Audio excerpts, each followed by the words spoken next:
الشيطان الرجيم. بسم الله الرحمن الرحيم. ومن أظلم ممن افترى على الله كذبا أو كذب بآياته إنه لا يفلح الظالمون. ويوم نحشرهم جميعا ثم نقول للذين أشركوا أين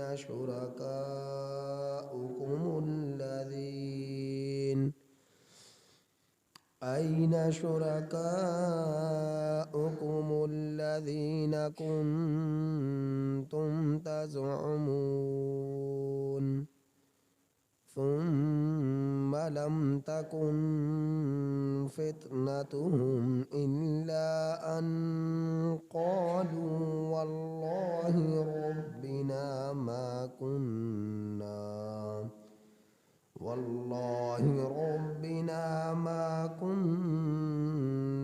مشركين.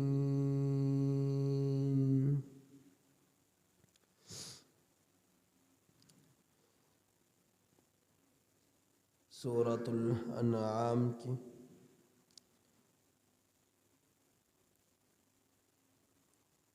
آیت نمبر 21 سے 27 تک اس سے پہلے آپ حضرات کے سامنے تلاوت ہو چکی تھی اور ان کا ترجمہ، ان آیات کریمہ کا ترجمہ بھی ہو چکا تھا۔ آج انہی آیات میں سے 3 آیات کریمہ کا ترجمہ کیا۔ یہ 21 سے 27 تک جو آیات کریمہ ہیں ان کی کچھ تفسیر ہوئی تھی اور کچھ تفسیر رہتی تھی، تو آج اسی کو بیان کرنا مقصود ہے۔ اللہ جل شانہ نے ان آیات کریمہ میں مشرکین اور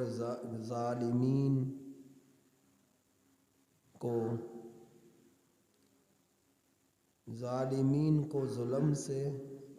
اور مشرکین کو شرک سے متنبع فرمایا ہے کہ ظلم کرنے کا انجام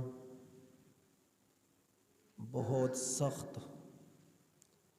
اور شرک کرنے کا بھی انجام بہت سخت ہے۔ شرک بھی ظلم ہے اور ظلم کی شرک کے علاوہ اور بھی بہت ساری اقسام ہیں۔ شرک جو ہے یہ ظلم کی انتہا ہے۔ شرک ظلم کی انتہا ہے اور شرک اقسام ہے، لیکن جتنی بھی قسموں کا ظلم ہے ان میں سب سے بڑا ظلم اللہ کی ذات اور صفات کے ساتھ شرک کرنا ہے۔ دنیا کے اندر ظلم بھی بہت ہوئے اور دنیا میں ظالم بھی بڑے بڑے ہوئے، تو ظلم بھی بہت ہوا اور ظالم بھی بہت زیادہ ہوئے، لیکن حدیث پاک میں آتا ہے کہ اللہ رب العزت ظالم شخص کو ڈھیل دیتا رہتا ہے، چھوٹ دیتا رہتا ہے، یہاں تک کہ جب اللہ اسے پکڑتا ہے تو پھر چھوڑتا نہیں ہے۔ اور اس چیز سے بڑھ کر اور کیا ظلم ہو سکتا ہے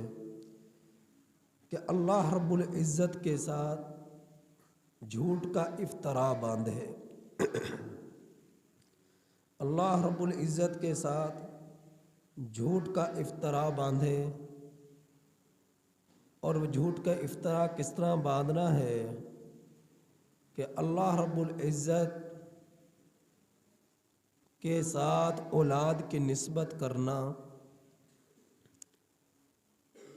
اور کافر لوگ اللہ کی وحدانیت میں شریک بھی کرتے اور اولاد کی نسبت بھی کرتے۔ تو اولاد کی نسبت کرنا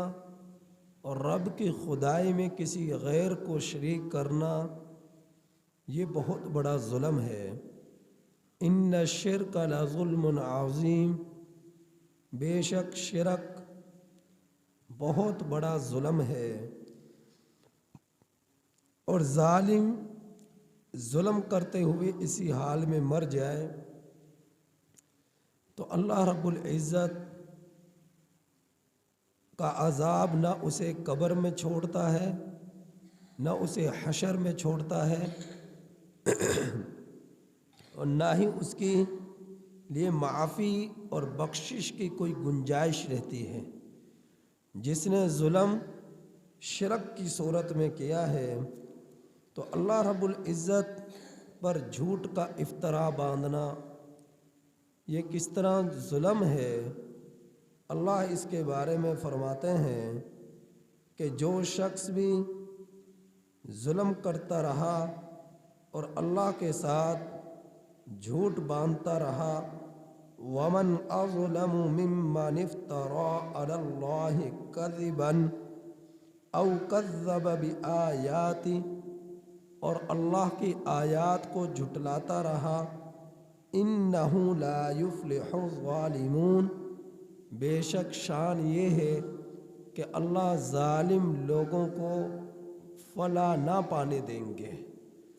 وہ فلاح نہ پا سکیں گے، کامیابی انہیں نہ مل سکے گی۔ اور ان لوگوں کا جو ہے اللہ رب العزت ایسے لوگوں کو سخت پکڑ کے ساتھ جہنم کے اندر ڈال دیں گے۔ تو ظلم کرنے والوں نے جب ظلم کیا تو اللہ کی ذات کو بھی نہ چھوڑا، جس طرح اس کی ذات اور صفات میں خدائی میں دوسروں کو شریک ٹھہرایا، اسی طرح اللہ تعالیٰ کے ساتھ اولاد کی نسبت کی۔ اہل یہود نے حضرت عزیر علیہ السلام کے بارے میں فرمایا، عزیر ابن اللہ، العیاذ باللہ، کہ عزیر علیہ السلام اللہ کے بیٹے ہیں۔ یہاں تک کہ اہل نصارہ نے جب ظلم کیا تو اللہ کے ساتھ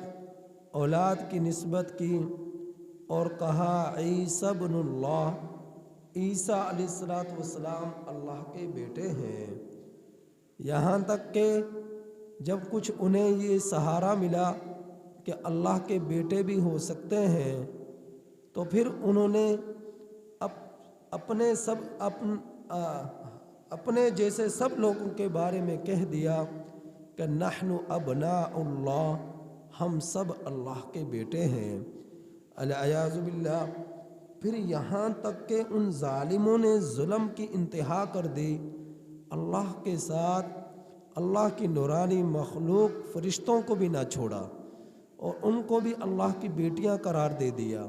وَيَجْعَلُونَ لِلَّهِ الْبَنَاتِ۔ تو اللہ رب العزت نے ان کے دعوی اولاد کہ عزیر کو بیٹا قرار دینا، عیسیٰ علیہ السلام کو بیٹا قرار دینا اور اپنے آپ کو اللہ کی اولاد قرار دینا،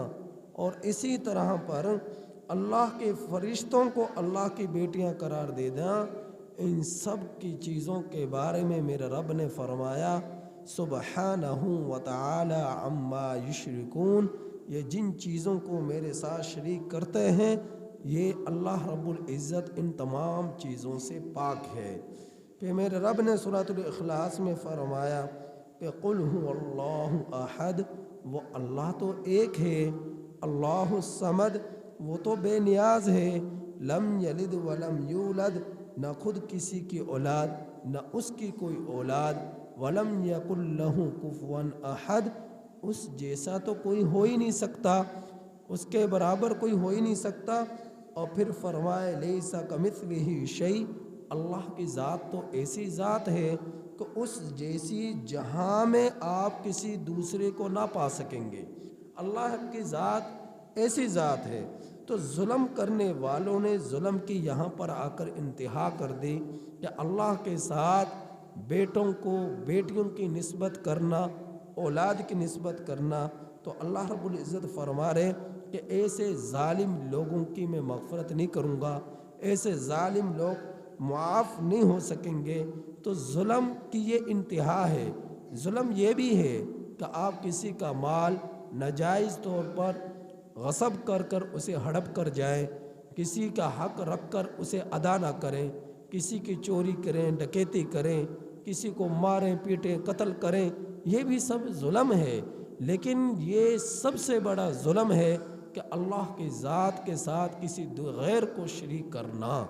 اللہ کی ذات کے ساتھ اولاد کی نسبت کرنا، یہ سب سے بڑا ظلم ہے۔ پھر اللہ فرما رہے ہیں یہ ظلم کرنے والے یوں ہی ظلم کرتے رہے یہاں تک کہ یہ لوگ مر گئے، تو کل قیامت کے دن میں رب ان لوگوں کو جمع کروں گا۔ وَيَوْمَ نَحْشُرُهُمْ جَمِيعًا، کہ ان سب لوگوں کو اللہ رب العزت فرما رہے ہیں ہم جمع کریں گے۔ یہ نحشر یہ اس کے لیے لفظ محشر بھی بولا جاتا ہے، اور محشر کا لفظ اس کا یہ اسم ظرف کا صیغہ ہے، لفظ ہے، اور اسم ظرف جگہ پر دلالت کرتا ہے کہ جمع ہونے کی جگہ۔ تو نحشرہم کا معنی یہ ہے کہ جمع ہونے کی جگہ۔ میدان حشر کو بھی محشر اس لیے کہا جاتا ہے کہ کل قیامت کے دن اس میدان میں تمام اولین تمام آخرین اللہ رب العزت سب کو اس میدان میں جمع کرے گا۔ نہ انبیاء اس میدان سے انبیاء کی چھوٹ ہوگی، نہ ولیوں کی چھوٹ ہوگی، نہ پیران پیر کی چھوٹ ہوگی، نہ کسی بڑے سے بڑے عالم دین کی چھوٹ ہوگی، نہ کسی عام انسان کی چھوٹ ہوگی۔ کافر، مشرک، اچھے برے، ظالم فاسق، سب لوگوں کو اللہ رب العزت میدان حشر میں جمع کرے گا۔ اور پھر یہ جمع ہونے کی جگہ ہے، تو اس میدان میں جمع کر کر میرا رب حساب و کتاب کرے گا۔ تو اللہ تعالیٰ فرما رہے کہ جس دن ہم ان سب لوگوں کو جمع کریں گے اس وقت پھر ہم ان سب سے کہیں گے ثم نقول للذین اشرکوا این شرکاؤکم، کہاں ہیں تمہارے وہ شرکاء جن کو تم نے میری ذات میں، جن کو تم نے میری صفات میں، جن کو تم نے میری وحدانیت میں، جن کو تم نے میری ربوبیت میں شریک کیا، اور تم گمان کرتے تھے کہ یہ میرے ساتھ یہ میرے شرکاء ہیں۔ تو اللہ تعالیٰ فرما رہے ہیں ثم لم تکن فتنتہم، پھر نہ ہوگا ان کا عذر۔ فتنہ کا معنی ہے عذر،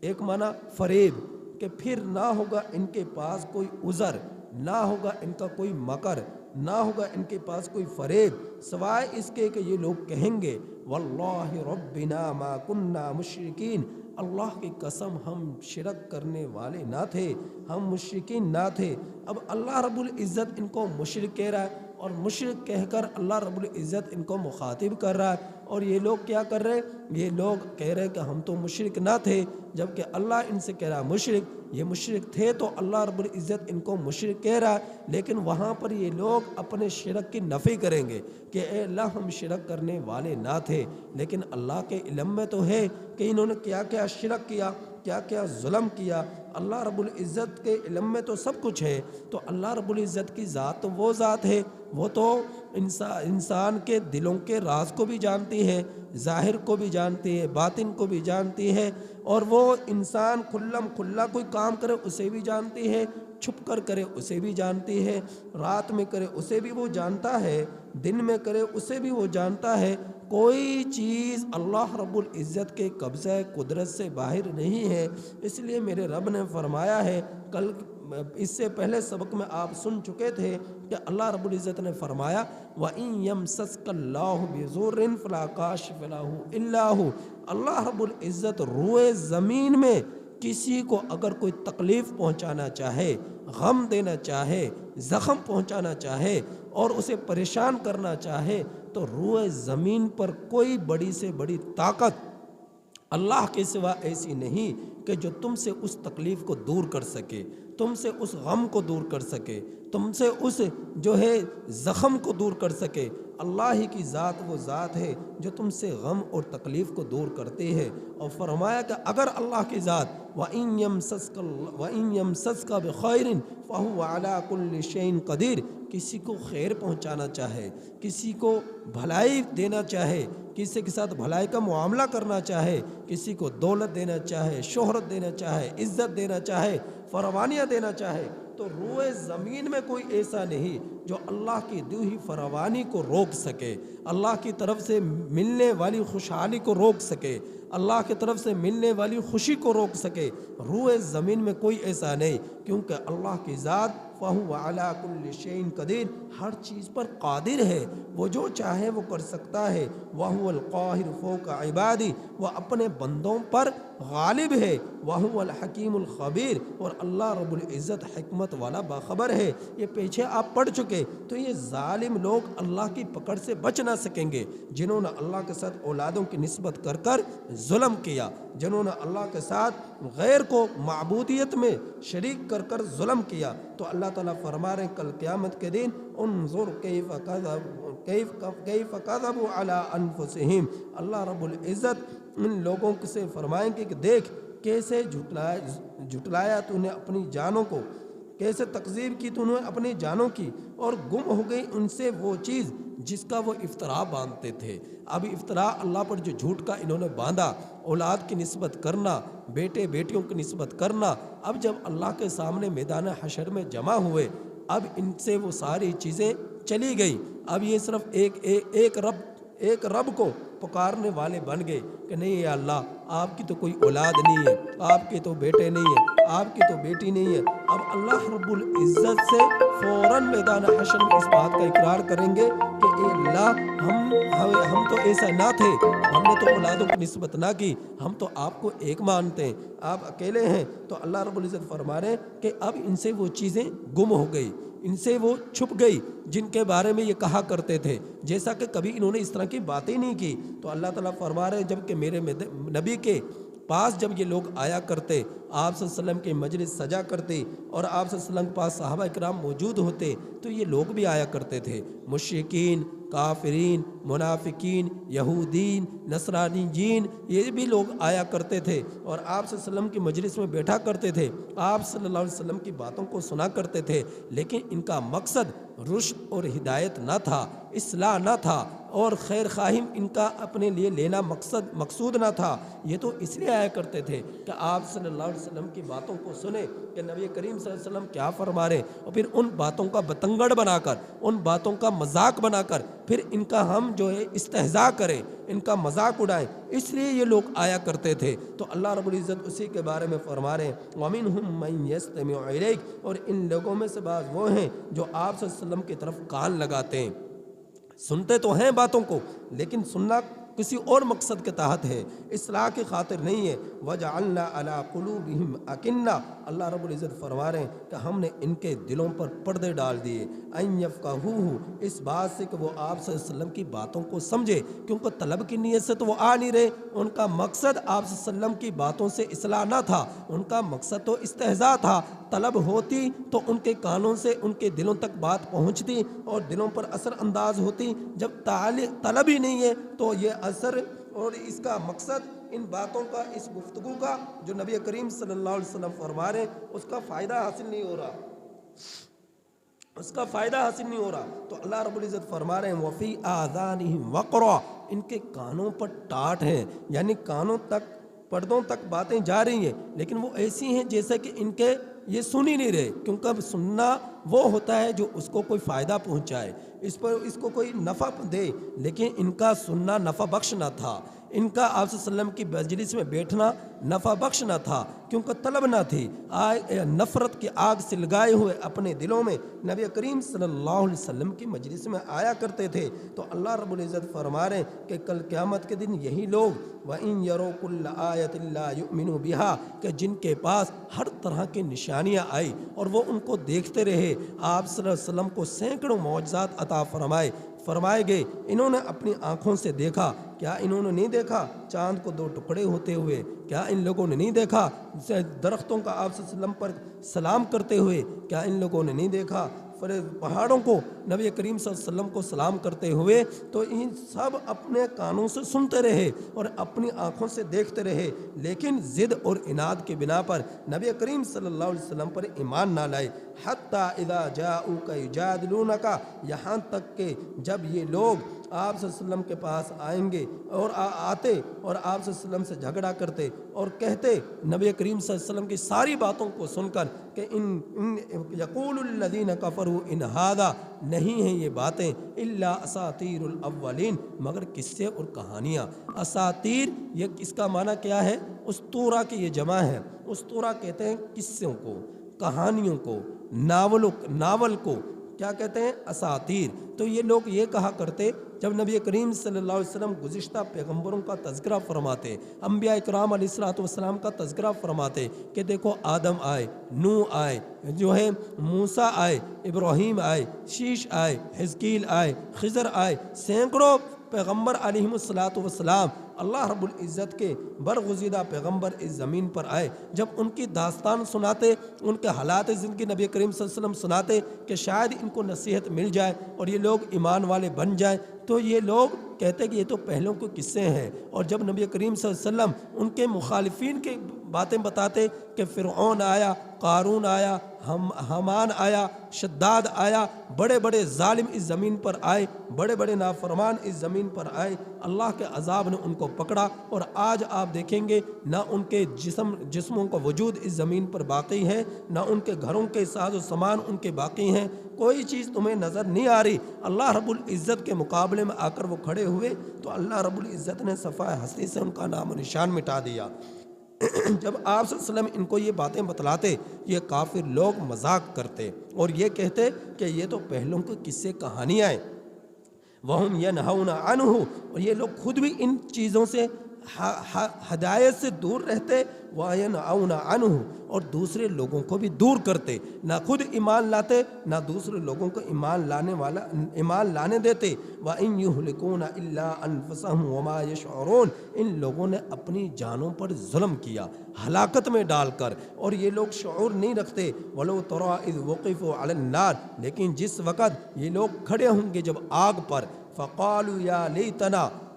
ایک وقت ایسا آئے گا، میرے نبی نے فرمایا اللہ رب العزت کافروں کو، مشرکوں کو، یہودیوں کو، نصرانیوں کو جو آپ صلی اللہ علیہ وسلم کی بعثت کے بعد ایمان نہ لائے نبی کریم صلی اللہ علیہ وسلم پر اور گزشتہ پیغمبروں پر، ان کے زمانے میں ان پر ایمان نہ لے کر آئے اور اللہ کی ذات پر، اللہ کی صفات پر، اللہ کے ربوبیت میں دوسری مخلوق کو شریک کرتے رہے، اللہ کے رسول صلی اللہ علیہ وسلم نے فرمایا کل قیامت کے دن جو ہے جہنم کے کنارے پر میرا رب جو ہے ان جہنمیوں کو کھڑا کرے گا، مشرکین کو کھڑا کرے گا، کافروں کو کھڑا کرے گا، اور وہ جہنم کو اپنی آنکھوں سے دیکھیں گے، آنکھیں ان کی پھٹیں گی، کلیجے ان کے پھٹیں گے، اور دل جو ہے ان کے لرزیں گے، اور ایسی حالت میں جب وہ کنارے پر کھڑے ہوں گے اچانک فرشتے ان کو زوردار دھکا دیں گے اور جہنم کے اندر وہ جا پڑیں گے۔ تو اس وقت جس وقت یہ جہنم کے کنارے پر کھڑے ہوں گے اور جہنم کو اپنی آنکھوں سے دیکھیں گے تو اس وقت پھر یہ تمنا کریں گے اللہ رب العزت سے، کیا تمنا کریں گے؟ یا لیتنا نرد، ہائے افسوس ہماری اس زندگی پر جو ہم کفر پر گزار کر آگے، جو ہم شرک پر گزار کر آگے، جو ہم اپنے رب کے جو ہے عبادات سے محرومی کے ساتھ گزار کر آگے، اور رب پر جب ہم نے جھوٹ کا افترا باندھا، رب کے ساتھ شرک کیا، شرک کر کر بڑا ظلم کیا، ہائے افسوس ہے ہماری اس زندگی پر۔ اے اللہ نردو، ایک مرتبہ اور موقع دے، ہم دنیا میں جائیں، کلمہ پڑھیں، تیرے پیغمبروں کی باتوں کو مانیں، تیرے لیے سجدے کریں، تیرے لیے قیام کریں، تیرے لیے راتوں میں جاگیں، تیرا ہی نام ہو، تیری ہی عبادت کریں۔ اے اللہ ایک مرتبہ اور موقع دے دے، ولا نکذب بآیات ربنا، ہم نہ جھٹلائیں گے اپنے رب کی آیات کو، نشانیوں کو، پیغمبروں کی تکذیب ہم نہ کریں گے۔ اے اللہ ہم تیری عبادت کریں گے، وَنَكُونَ مِنَ الْمُؤْمِنِينَ، اور ہم لوگ ایمان والوں میں سے ہو جائیں گے۔ اے اللہ ایک موقع اور دے دے، افسوس ہے ہماری اس زندگی پر جو ہم گزار کر آگے، اب جو ہونا تھا وہ تو ہو گیا، اے اللہ ایک مرتبہ اور موقع دے دے۔ لیکن وہاں پر جانے کے بعد پھر کسی کے لیے لوٹنا نہیں ہے، واپس آنا نہیں ہے۔ اسی لیے یہ زندگی جو ہے یہ اتنی بڑی دولت ہے، رب کا اتنی بڑی رب کی عطا ہے کہ زندگی بھر اس زندگی کی سانسوں کے لیے اپنے رب کا شکر ادا کرتے رہیں کہ جو میرے رب نے سانسیں دی ہیں، یہ میرے رب کا مجھ پر کتنا بڑا احسان ہے۔ میرے رب نے مجھے صحت دی، میرے رب نے مجھے طاقت دی، میرے رب نے مجھے حسن دیا، میرے رب نے مجھے کمالات دیے، میرے رب نے مجھے جائیداد دی، پراپرٹیاں دی، گھر دیے، محلات دیے، گاڑیاں دی، بنگلے دیے، سب کچھ میرے رب نے دیا، اور میں پھر بھی اپنے رب سے دور رہا، اس کی عبادات سے دور رہا، اس کے احکامات سے دور رہا، نبی کی سیرت سے دور رہا، نبی کے جو ہے سنتوں سے دور رہا، نمازوں کا وقت ہوتا رہا، اللہ اکبر کی صدائیں آتی رہی، اور میں سوتا رہا اور اپنے کاروبار میں مصروف رہا، تو یہ ان باتوں پر افسوس کرے گا، حسرت کرے گا۔ تو یہ زندگی انسان کے لیے بہت قیمتی سرمایہ ہے،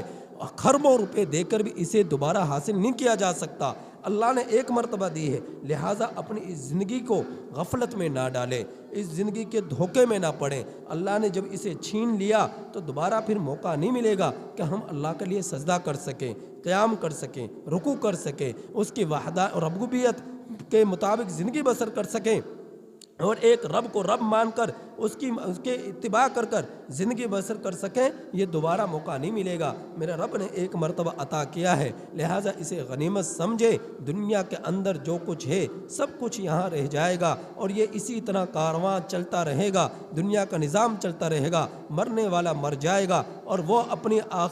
آخرت کی منزلوں پر جو ہے گامزن ہو جائے گا، اور سفر پر جو ہے وہ چل پڑے گا، اور دنیا والے دنیا کا سفر کرتے رہیں گے، اپنی اپنی باریوں پر جاتے رہیں گے۔ لیکن دنیا میں کسی نے ہمیشہ رہنا نہیں ہے، اپنے مقررہ عمر گزار کر وہ لوگ ہر شخص نے یہاں سے جانا ہے۔ جب ہر ایک کو معلوم ہے کہ میں نے یہاں پر رہنا نہیں، تو اس کو مقصد بنا کر کیوں اس میں زندگی کے رنگ رنگیلیوں میں اپنے آپ کو رنگا جا رہا ہے؟ مقصد اپنی آخرت کو بنائے، مقصد اپنے رب کو بنائے، مقصد اپنی جو ہے جنت کو بنائے، مقصد اپنے نبی کو بنائے۔ جب اپنے مقصد کو، رب کو مقصد بنا کر، نبی کو مقصد بنا کر، آخرت کو مقصد بنا کر جب ہم لوگ زندگی گزاریں گے، اللہ کے فضل سے ہماری دنیا بھی بن جائے گی، سنور جائے گی، اور آخرت میں ہماری بن جائے گی اور سنور جائے گی، اور ہم جو ہے سب سے زیادہ اپنے رب کے دربار میں فخر کرنے والے ہوں گے۔ شکر ہے یا اللہ تو نے ایمان کے حالت میں موت دے دی، شکر ہے یا اللہ تو نے اپنے نبی کی زندگی کے مطابق ہمیں زندگی گزارنے والا بنا دیا، دین کی خاطر مر مٹنے والا بنا دیا۔ یا اللہ تیرا شکر ہے تو نے ہمیں اپنے عذاب میں مبتلا نہ کیا، تو نے ہمیں اپنی پکڑ میں مبتلا نہ کیا، تو نے ہمیں کافروں جیسا نہیں بنایا۔ اس وقت ہمیں اس چیز کا احساس ہوگا، لہٰذا آج اس دنیا کی زندگانی میں قدر کر لے اس دنیا کی زندگی کی، کہ اللہ رب العزت کی بہت بڑی نعمت ہے، پیسوں سے خریدی نہیں جا سکتی، یہ اللہ کی عطا ہے۔ جس وقت اللہ نے اسے لے لیا دوبارہ موقع نہیں ملنا کہ رب کی عبادت کر سکیں۔ اللہ سے دعا ہے کہ اللہ تعالیٰ ان تمام آیات کریمہ کی ہم سب لوگوں کو کامل سمجھ نصیب فرمائے، اور آخرت کی فکر کرنے کی توفیق نصیب فرمائے۔